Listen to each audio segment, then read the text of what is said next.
Binata pa ako, nakatira ako sa isang condo sa Makati. Isang araw may nakasabay ako sa elevator na isang magandang babae. Pareho kaming paakyat. Agad akong bumanga sa kanyang ganda. Mukha rin siyang mabait. Nang ngitian ko, ay ngumiti rin siya sa akin.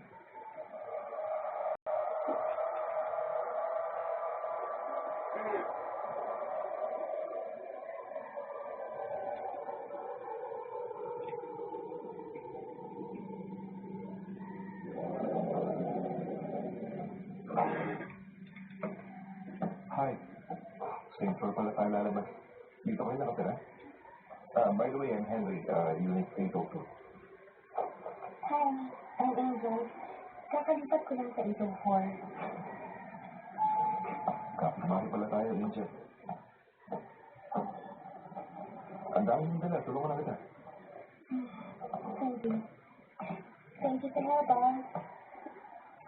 Anytime. If you need anything, nandiyan lang ako.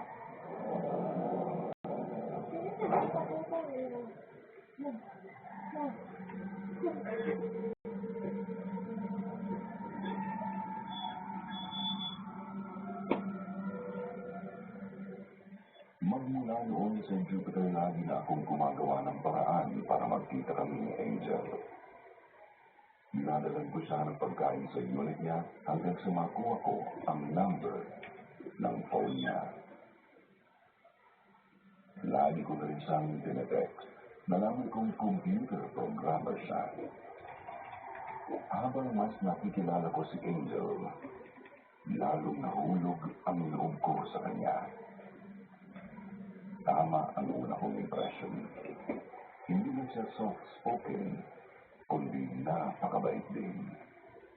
At napakasimple niya sa lahat ng bagay. Walang ere o kartihan. Napakaganda kahit hindi gumagamit ng makeup.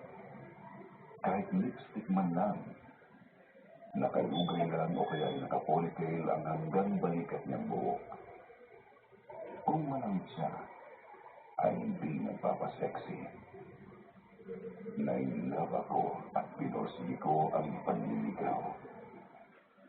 At dahil na siguro magkasundo kami sa maraming bagay, nahulog din ang loob niya sa akin. After 6 months, naging official na ang relationship namin.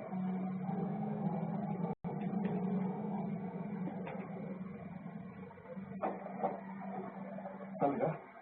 Pumapayag ka na maging girlfriend ko? Oo na nga eh. Pangako, you can always count on me. Mamahalin kita, aalagaan at poprotektahan. Gagawin ko ang lahat para sa'yo.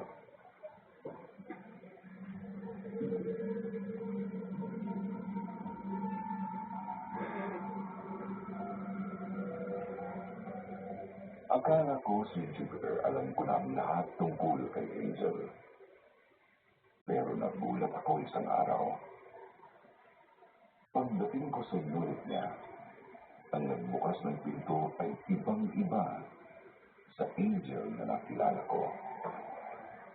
Naka-makeup siya ng sophisticated at alon-alon ang buhok na parang commercial model na inayusan ng professional makeup artist at hairstylist. Mas lalo akong nagulat sa suot niya dahil hindi ko pa siya nakitang nagsuot ng ganoon. Strapless dress na hapit sa katawan at napakaiklik. Napakataas din ng takong ng sandals niya. Dati naman naging flat ang footwear niya dahil ang sabi pa niya, yun ang komportable.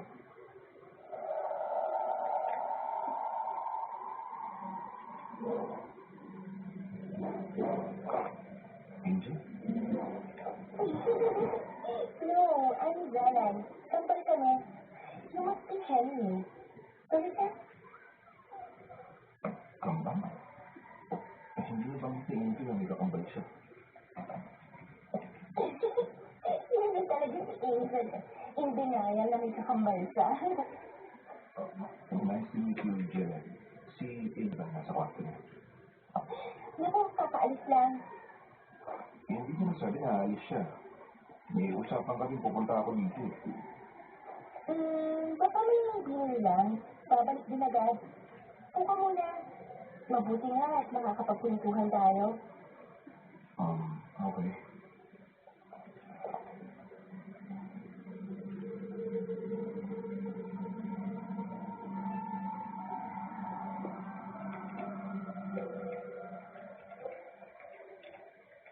Nabigla ako sa Jupiter nang maupo si Jelay na halos nakadikit na sa akin sa sofa. Pasibli akong umusod palayo pero umusod din siya ng palapit hanggang sa wala na akong maurungan. Naya naman akong tumayo at lumipat ng upuan.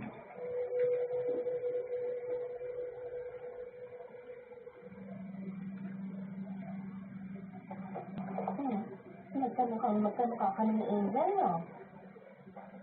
Oo nga eh. Kaya nagulat ako. Kasi, kahit magkamukha kami, opposites naman kami. Lahat ng hindi ginagawa ni Angel, ginagawa ko. Ano na bang nagawa niyo, Henry?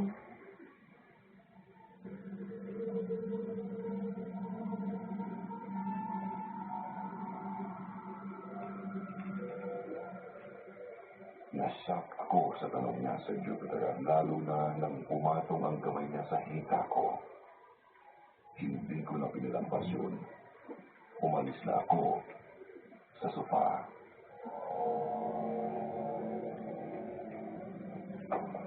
Mabuti pa siguro, babalikan lang ako pag nandito na sa Angel, ha? Good boy ka ba? Jelly, kung tinetest mo ako, makakaasa ka na faithful ako sa kakambal mo. Good boy ka nga?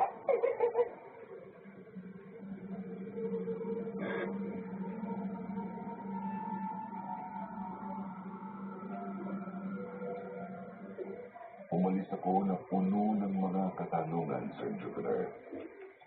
Ang sabi kasi sa akin ni Angel, nag-iisang anak siya. Hindi ko maisip kung bakit itatago niya sa akin na may kakambal siya. Unless, ikinahihiya niya si Jelay.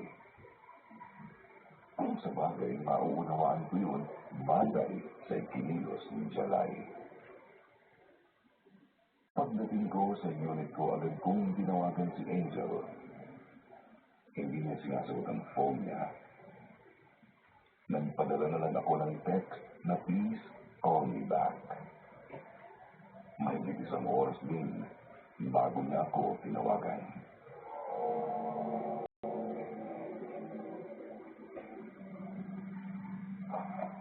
Hi, babe. Babe, akala ko pupunta ka dito. Pumunta nga ako. Kaso, wala ka naman kanina. Kaya tinawagan kita. Ha? Hindi naman ako umalis Nakatulog lang ako. Sorry. Malalim siguro ang tulog ko kaya hindi kita narinig na kumatok. Nandiyan ka kanina? Sabi ni Jerry, umalis ka. Jelay? Sinong Jelay? Si Jayla, yung kakambal mo. Siya yung nagbukas ng pinto, kaya ayun, namit ko siya. Hindi mo naman nabanggit sa akin, may kakambal ka pa. Ha? Kakambal? Anong kakambal? Teka nga, bakit na tayo sa kung nag-uusap? Papunta na ako dyan yan.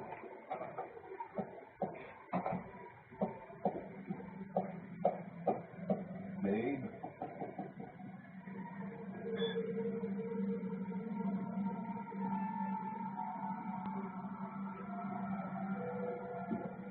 Ang tumambad sa akin sa Jupiter ay ang girlfriend ko na nakasanayan ko ng ayos niya. Magkaiba talaga sila ni Jelay.